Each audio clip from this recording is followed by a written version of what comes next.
Hello అన్నయ్య, బాగున్నావా? నేను ఈరోజు ఇంటికి వస్తున్నా అన్నయ్య. రా అమ్మా, ఇది నీ ఇల్లు, నువ్వు అడగాలమ్మా. అన్నయ్య, నేను రాఖీలు తీసుకోవడం మర్చిపోయినా. నువ్వు ఆఫీస్ నుండి వచ్చేటప్పుడు నేను రాఖీలు తీసుకుని రా అన్నయ్య. ఒకటి నీకు, ఒకటి వదినకి. సరే అమ్మా, నువ్వు జాగ్రత్తగా ఇంటికి వచ్చే, నేను తీసుకొస్తా. సరే అన్నయ్య. ఈరోజు మా చెల్లెలు వస్తుందట, దాని పప్పుచారు అంటే చాలా ఇష్టం. నువ్వు చేసి పెట్టు, నేను ఆఫీస్కి వెళ్ళొస్తా. సరేనండి. సార్, ఈరోజు మా చెల్లెలు వస్తుంది, కొంచెం తొందరగా వెళ్తా సార్. సరే వెళ్ళు. Thank you sir. సోనీ, అమ్మ సోనీ, సోనీ,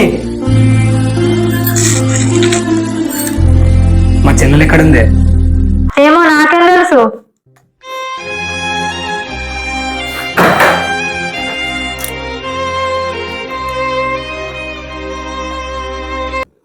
వదిన, బాగున్నావా?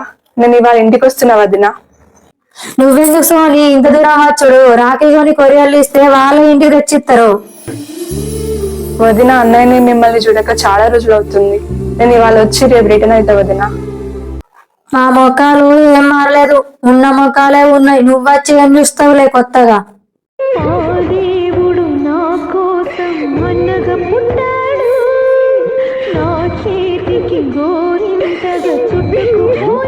ఏమైందిరా తల్లి? ఎందుకు ఏడుస్తున్నావు తల్లి? ఏమైందన్నా? ఏమైందిరా?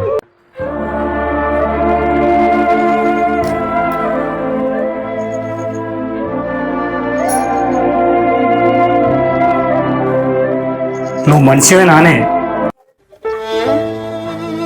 పాపం మా చెల్లెలు నాకు రాఖీ కట్టాలని ఎంతో ప్రేమతో వస్తానంటే దాన్ని రాకుండా చేసినది పాపిచ్చిదానా. నీకు ఒక అన్నున్నాడు కదనే, నువ్వు ప్రతిసారి మీ అన్నకు రాఖీ కట్టడానికి వెళ్తావు.